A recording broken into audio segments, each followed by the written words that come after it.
Child, they did your girl Quad dirty, and I had to go back and do some digging to figure out why are they not letting this go.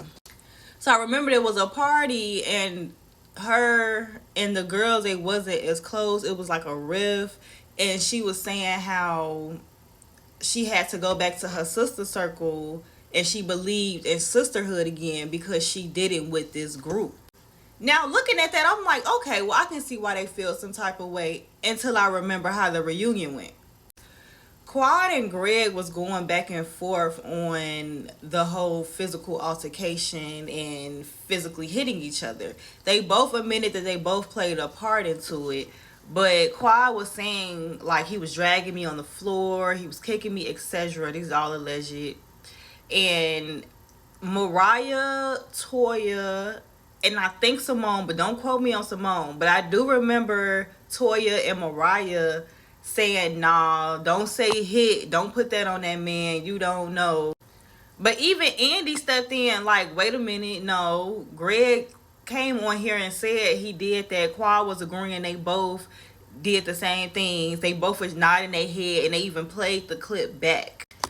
Now, if I tell my group of friends that I'm in an abusive relationship, thank God I ain't never had that experience. But if I go and tell my friends like I'm in an abusive relationship and y'all talking about, well, we don't know, baby, I'm gonna run away from y'all ass too.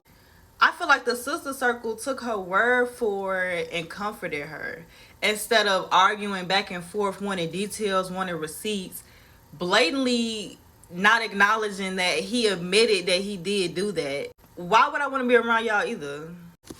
And this is so crazy because I feel like Toya orchestrated this whole thing. She never wanted any type of clarity. While the other girls, I feel like it's just going along because they still feel some type of way about the sister circle comment. And poor Sweet Tea, she thinking she about to replace Quad, talking about some out with the old and with the new. Baby, relax. And this is why Toya took her under. She don't even really like the girl. She only doing it because this is Quad's ex-husband's new wife. All of them been talking about that girl like a dog. They get in her face and, oh, we love you in the group. Girl, they about to do the same thing to you. And I just wouldn't get too comfortable. Ooh, I didn't even want to do this, but no, we're going to talk about this. Now, I thoroughly enjoyed the fact that she was with the vice president and talking about the black female mortality rate, you know, when it comes to black women being pregnant, we're not being listened to, we're not being heard. But just to find out that she's part of the problem. I'm gonna say alleged, but it's a video that I can also tag if y'all want the video as well. But allegedly she gets on a Zoom type call with Dr. Heavenly. It could have been on Dr. Heavenly's TV show. Hold on, y'all, I'm trying to brace myself. She says, sometimes as African American women, we're a bit more dramatic in that you go to the doctor and you complain and you complain and you complain and you're not taken serious because you cried wolf the entire pregnancy. That ain't me, boo. I don't know what you're talking about, but go ahead. I didn't say you. I just said as African American women, we want to also make sure you're being serious with your doctor and not playing the game so I can take you off work. Because then we see you 25 times in the pregnancy. It's hard to believe that there's a true problem when there's a true problem. Miss Ma'am, excuse me? Excuse me.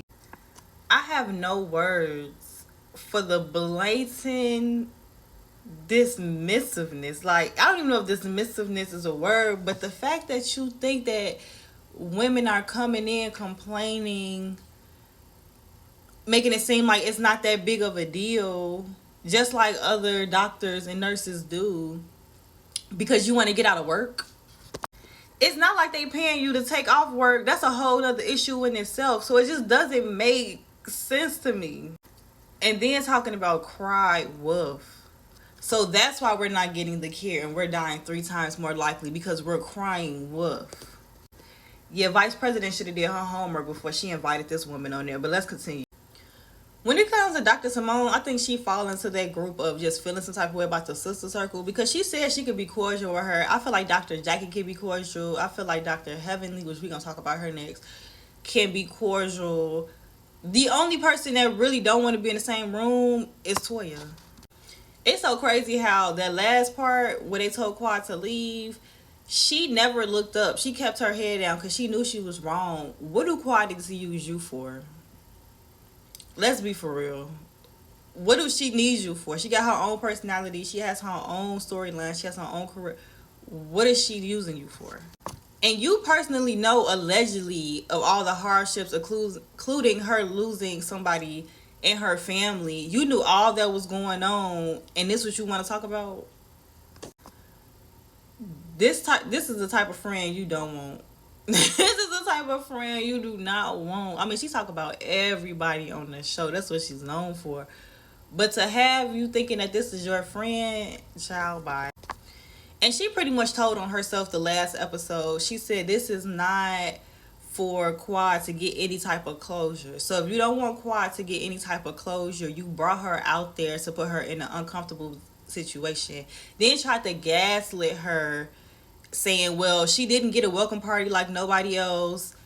But when she came, she had no room. But you invited her because you wanted to be fair. This is what I mean by hiding your rocks and playing your own hand. She do a lot of undertone shady stuff. Because that doesn't make sense. Why would you invite me just to send me home?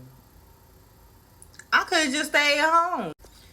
And Phaedra, girl, you wrong for throwing Quad under the bus, because you knew that the whole funeral scene was happening. You cannot tell me she didn't go over everything and all the plans, and all of a sudden you get around the ladies and this, oh, I didn't know she was going to carry herself that way. I didn't know she was going to embarrass herself that way.